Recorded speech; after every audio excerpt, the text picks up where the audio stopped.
세상을 쉽게 살아가는 방법이 있습니다. 어떤 방법일까요? 간단합니다. 모든 유혹에 굴복해 버리는 것입니다. 유혹에 굴복한다고 하는 것은 본능대로 산다고 하는 말과 같습니다. 예를 들면 공부하는 사람에게 유혹이 무엇입니까? 노는 것입니다. 실컷 놀아버리면 애쓸 필요도 없이 공부를 떠나게 됩니다.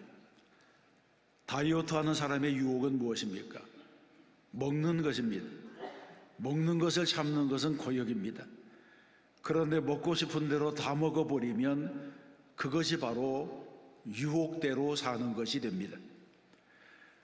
그래서 경건에는 훈련이 필요하지만 본능대로 사는 데는 훈련이 필요 없습니다. 세상을 쉽게 사는 길은 본능대로 사는 것입니다. 호세아서는 바로 본능대로 사는 사람, 세상을 쉽게 사는 사람들에게 주시는 말씀입니다. 호세아서의 역사적인 배경은 어떻습니까? 호세아는 북이스라엘 여로보암 2세 때의 예언자입니다. 여로보암 2세 때 이스라엘은 잠시 동안 경제적으로나 정치적으로 번영을 누렸습니다. 오랫동안 정치적으로 경제적으로 피폐했던 나라가 여로보암 2세 때가 되었을 때 주변 국가들이 약해진 틈을 타서 일시적인 부흥, 일시적인 성장을 이루게 된 것입니다. 그런데 바로 이와 같은 경제적인 부흥이 문제가 되었습니다. 경제적으로 윤택해지면 이상하게도 정신적으로, 도덕적으로, 영적으로 나태해지고 허물어지는 현상이 일어납니다. 그래서 여로보암 2세 당시의 정황이 마치 고멜이 본 남편을 버리고 외간 남자를 따라 나서는 것 같이 나라가 온통 부패와 타락, 음란과 우상 숭배로 가득한 나라가 된 것입니다. 요즘 한국 교회가 약해졌다고 말하는데 그 배경에는 경제적인 부흥과 풍요가 있다는 사실을 부인할 수가 없습니다. 우리가 어려웠을 때에, 우리가 힘들었을 때에 그 절실함, 간절함 이런 것들이 사라지면서 모든 것이 약해지고 있는 것입니다. 11절에서는 이들의 상태를 가리켜 음행과 묵은 포도주와 새 포도주가 마음을 빼앗았느니라 이렇게 표현했습니다. 여기에서 마음을 빼앗는다고 하는 말의 뜻은 쾌락과 방종이 사람을 미쳐버리게 했다고 하는 뜻입니다. 육체를 따라 사는 사람들은 사리 판단이 어두워져서 쾌락과 방종에 빠지게 되고 맙니다. 그런데 여러분, 사람에게는 마음이 무척 중요합니다. 왜냐하면 우리는 마음으로 하나님을 만나고 마음으로 하나님을 섬기기도 하고 마음으로 죄를 짓기도 하기 때문입니다. 그러므로 어느 사회를 막론하고 마음이 어두워져서 정신적으로 타락하게 되면 모든 분야가 같이 어두워져서 정치, 경제, 사회가 함께 무너져 버리고 맙니다. 호세아는 북이스라엘 왕국을 고발하면서 또 남유다 왕국에게도 이렇게 말합니다. 15절에서 말씀합니다. 이스라엘아, 너는 음행하여도 유다는 죄를 범하지 못하게 할 것이라. 너희는 길갈로 가지 말며 베다웬으로 올라가지 말며 여호와의 사심을 두고 맹세하지 말지어다. 아멘. 역사적으로 보게 되면 북이스라엘과 남유다는 솔로몬이 죽은 이후에 왕국이 분열될 때에 갈라지게 되었습니다.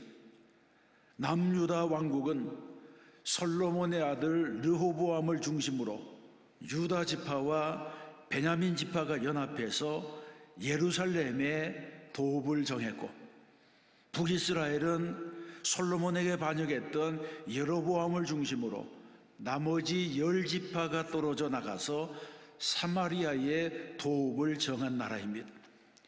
우리나라가 남북으로 갈라진 것처럼 이스라엘도 남과 북으로 갈라져 두 나라가 되었습니다. 그런데 호세아는 이스라엘아, 너는 음행하여도 유다는 죄를 범하지 못하게 할 것이라, 이런 예언을 하고 있습니다. 이 예언의 뜻이 무엇입니까?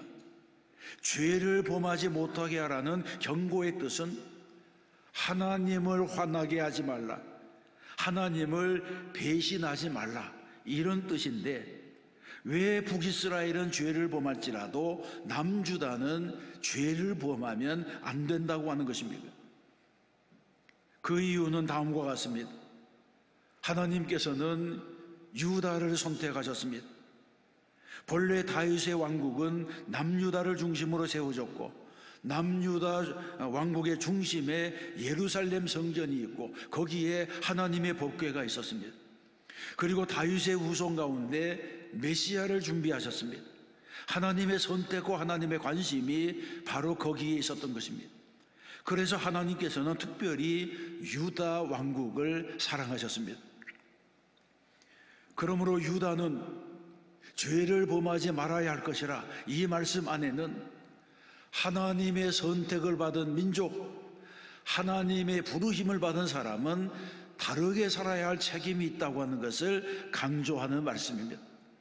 왜냐하면 선택을 받은 사람에게는 선택을 받은 의무가 있고, 부름을 받은 사람에게는 부름을 받은 사명과 책임이 있기 때문입니다. 또 이 말씀은 그리스도인에 대한 하나님의 기대와도 같습니다. 이 땅이 음행으로 가득 차고 우상 숭배가 만연하고 악한 영이 지배한다고 하더라도 그리스도인은 다르게 살아야 한다고 하는 명령입니다. 유혹이 많다고 해서 다 죄에 빠지는 것은 아닙니다. 아무리 죄가 만연한 세상에 살더라도 죄에 빠지는 사람이 있는가 하면 죄를 다스리는 사람도 있습니다. 유혹을 극복하는 사람이 있습니다. 그래서 우리는 세상을 살아갈 때에 내가 어떻게 살려고 마음을 먹는가가 중요합니다. 북이스라엘 같이 살 것인가, 남유다와 같이 살 것인가, 선택을 받은 사람으로 살 것인가, 제멋대로 살 것인가, 이것은 바로 내가 정하는 것입니다. 그러므로 성도들은 유다는 죄를 범하지 말아야 할 것이라고 하는 이 말씀을 오늘 나에게 주시는 하나님의 말씀으로 받아야 할 줄로 믿습니다. 그러면 죄를 범하지 않으려면 어떻게 해야 됩니까? 15절에서 그 방법을 말씀하고 있습니다. 너희는 길갈로 가지 말며 베드와인으로 올라가지 말며 여호와의 사심을 두고 맹세하지 말지어다. 아멘. 그러면 이 말씀이 주시는 교훈은 무엇입니까? 첫 번째로는 길갈로 가지 말고 벳아웬으로 올라가지 말라고 했습니다. 먼저 너희는 길갈로 가지 말라, 이렇게 말씀했는데, 길갈은 이스라엘 백성들이 요단강을 건너와서 가나안 땅에 들어온 이래 처음 진을 쳤던 장소입니다.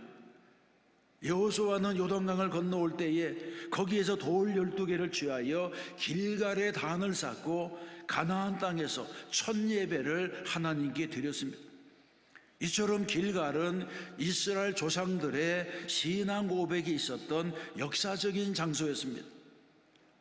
또 열왕기하 2장과 4장에 보게 되면 엘리야와 엘리사가 길갈에 선지자 학교를 세우고 신학생들을 길러내기도 했습니다.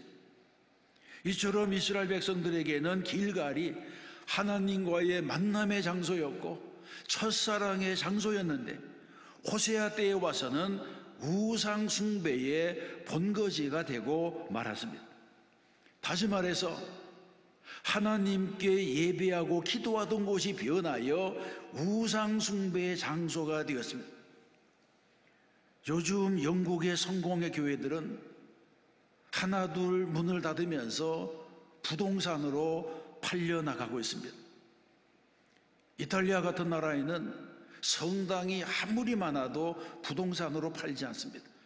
그런데 영국은 국법으로 그것을 팔도록 허락을 했습니다. 그래서 이 교회들이 팔려나가면서 어떤 교회는 술집이 되기도 하고 어떤 교회는 화랑으로 전시관으로 바뀌기도 하고 더 심한 경우에는 이슬람 모스크로 바뀌어서 우상 숭배의 장소가 되고 있는 것을 우리가 보게 됩니다. 얼마나 비극적인 일인지 모릅니다. 아무리 교회를 잘 짓고 아름다운 예술품으로 장식하고 사람들이 많이 드나들었더라도 선조들이 그곳에서 예배를 드렸다고 하더라도 하나님의 촛대가 옮겨가고 나면 어두움의 장소가 되고 마는 것입니다. 길갈은 하나님과 이스라엘 백성들이 예배로 만났던 장소였지만 그곳이 우상 숭배의 타락한 장소가 되자 너희는 길갈로 가지 말라, 이런 강력한 경고의 말씀을 하고 있습니다. 이는 고린도 후서에서 그리스도와 벨리알이 어찌 조화되며 믿는 자와 믿지 않는 자가 어찌 상관하며 하나님의 성전과 우상이 어찌 일치되리요 하시는 이 말씀과도 같습니다. 그러므로 성도들은 우상과는 짝할 수가 없다고 하는 것입니다. 또 베다웬으로 올라가지 말며 이렇게 말씀했는데, 베다웬은 베델의 다른 이름입니다. 본래 베델은 하나님의 집이라고 하는 이름을 가지고 있었고, 베델은 야곱이 하란으로 내려가던 날 돌베개를 하고 잠을 자다가 하늘 끝까지 닿은 사닥다리에 오르락 내리락 하는 천사들을 보았던 곳입니다. 그래서 야곱이 아침 일찍이 일어나 그곳에 단을 쌓고 하나님께 제사를 드렸습니다. 이 베델은 족장이 하나님을 만난 예배의 장소입니다. 그런데 이 베델이 북이스라엘 때에는 벳아웬으로 이름이 바뀌었습니다.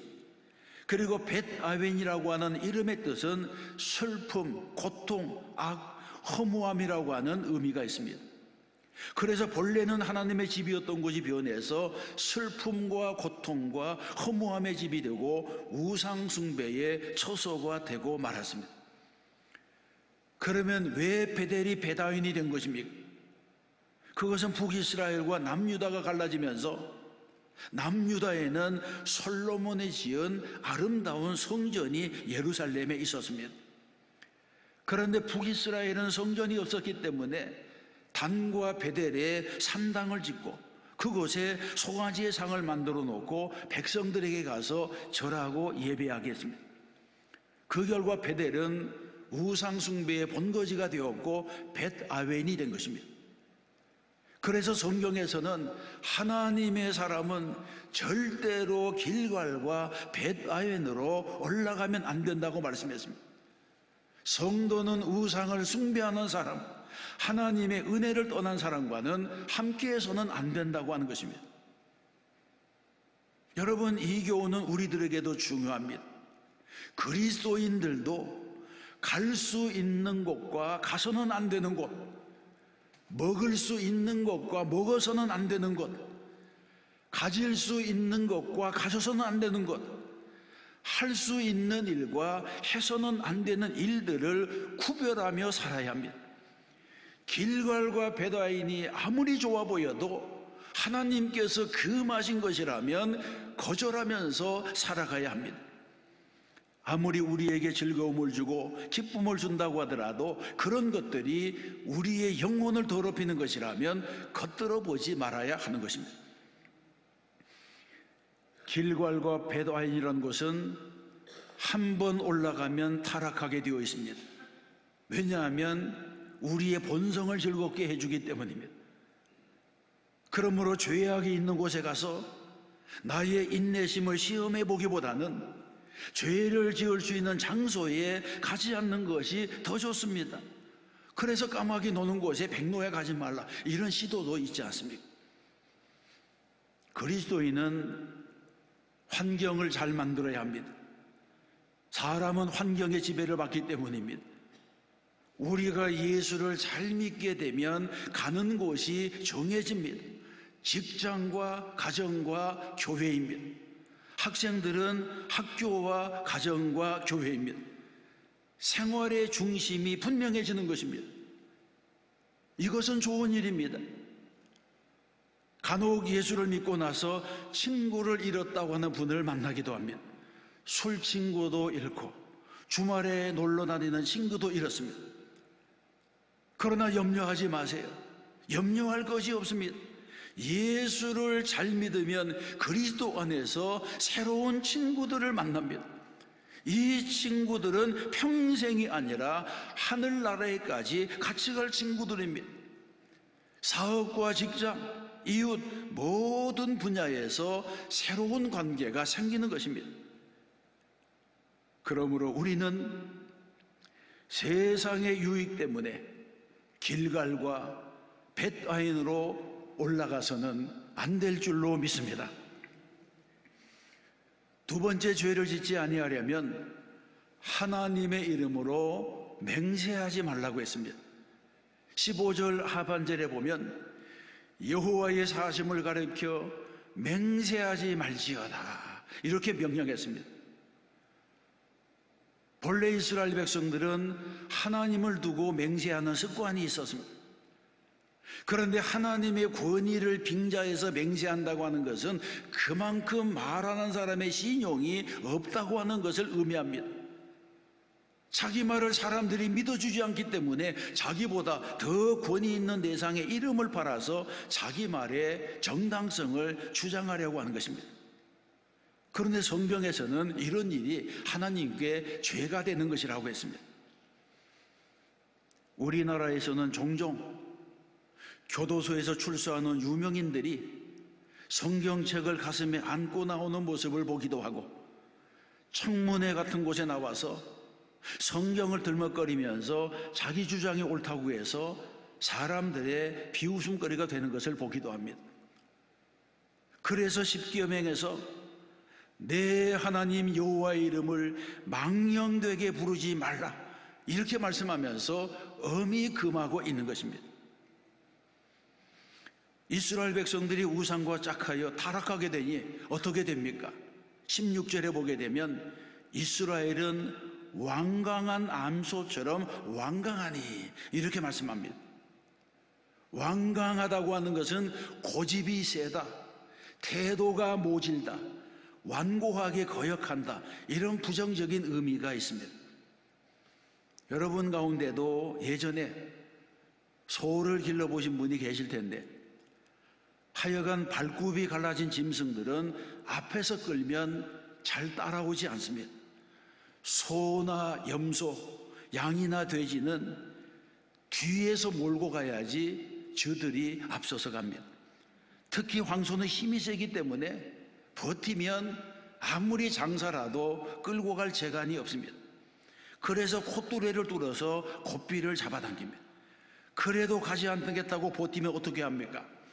앞에서는 고삐로 끌고 뒤에서는 매로 때리면서 억지로 끌고 갑니다. 이것은 소나 사람이나 마찬가지입니다. 만일 사람이 하나님 앞에서 하나님께서 앞에서 끄시는데도 안 가겠다고 버티면 어떻게 됩니까? 그러면 이스라엘처럼 요나처럼 매를 맞게 됩니다. 하나님 앞에서 고집스러운 사람은 매를 맞습니다. 돌이킬 때까지, 깨달을 때까지 맞습니다. 완고한 사람, 완강한 사람, 고집스러운 사람, 거역하기를 일삼는 사람, 난폭한 사람에게는 하나님의 매가 기다리고 있는 것입니다.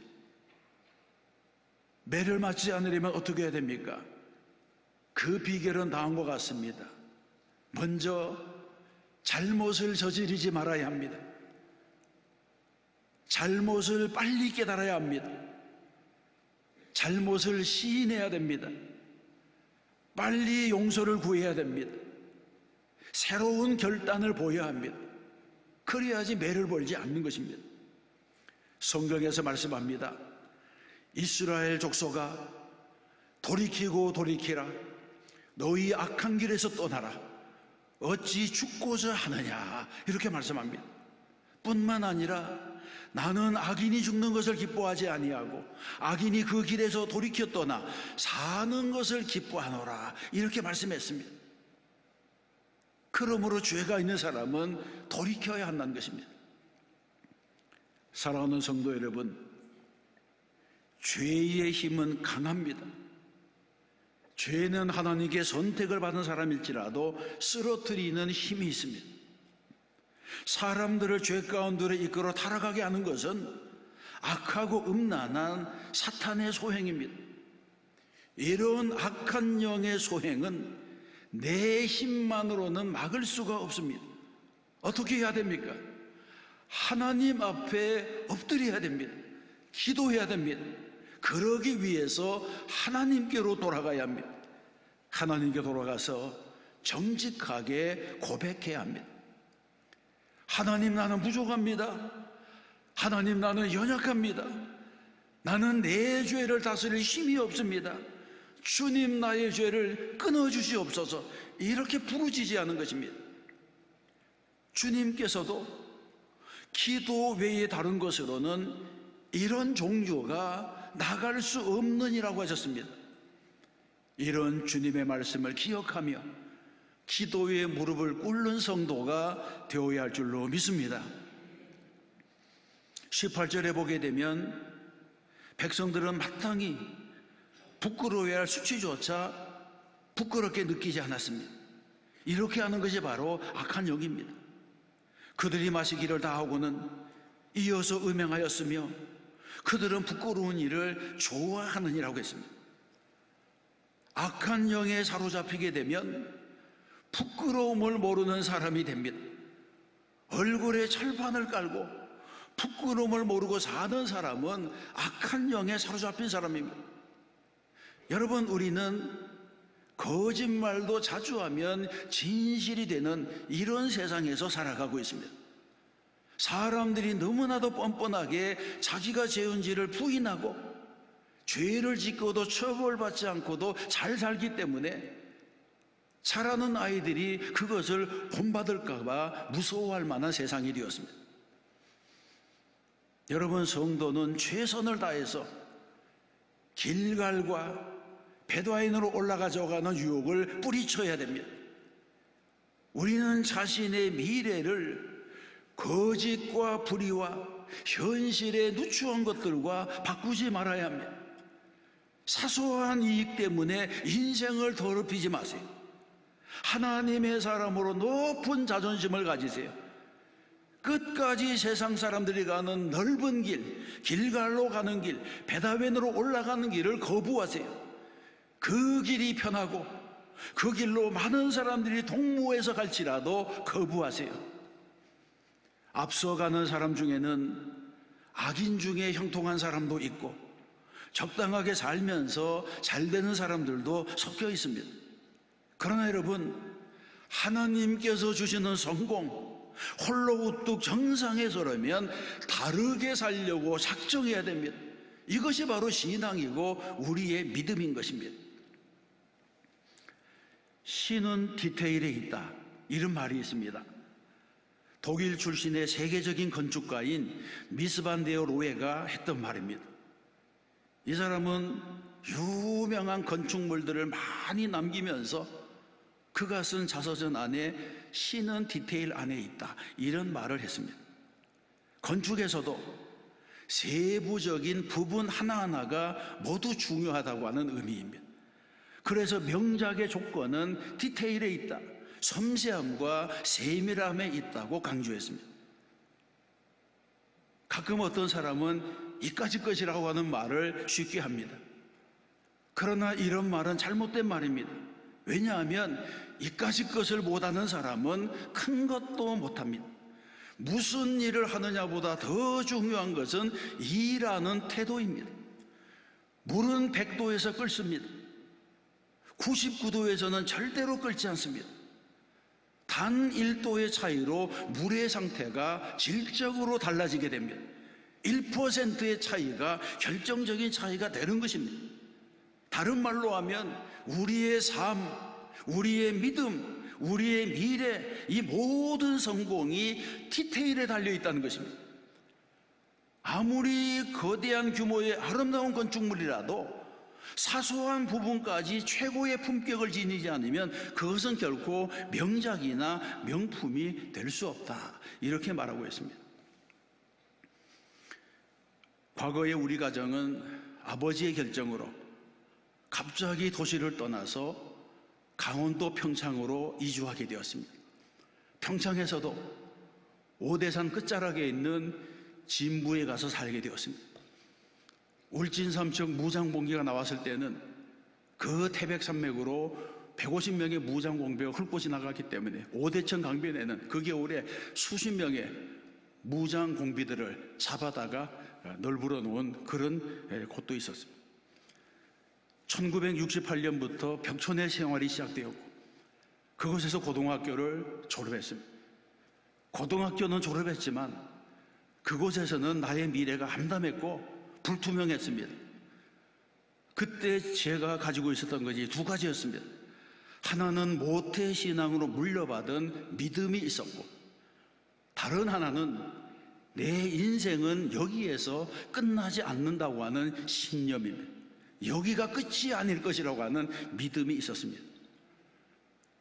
그래서 고등학교를 졸업한 이후에 1973년에 홀로 서울에 올라왔고, 그 이후로는 다시는 가동 강원도로 돌아가지 않았습니다. 이런 첫 번째 결단 이후에 수많은 도전과 선택이 있었고 수많은 어려움, 문제들이 있었지만 그때마다 하나님의 은혜로 한 번도 뒤돌아서지 않고 버티어서 여기까지 오게 되었습니다. 여러분, 하나님께서는 오늘도 우리에게 너희는 길갈로 가지 말며 베다웬으로 올라가지 말라고 하십니다. 하나님께서 미워하시는 일, 하나님이 싫어하시는 일을 하지 말라는 것입니다. 우리의 삶과 우리의 신앙생활에 이 기준만 확실하다면 믿음으로 승리할 수가 있습니다. 하나님은 디테일에 있습니다. 인생은 한 번 잘한다고 해서 대박이 터지지 않습니다. 매 순간순간에 디테일이 쌓여서 한 사람의 인생이 완성되는 것입니다. 우리에게 오직 하나님만을 기쁘시게 했다고 하는 결심과 순종이 있다면 그 나머지는 하나님이 책임져 주실 줄로 믿습니다. 이 사실을 믿어야 합니다. 또 한 주간 말씀대로 살고 믿음으로 살아 승리하는 성도가 되시기를 주님의 이름으로 축원합니다.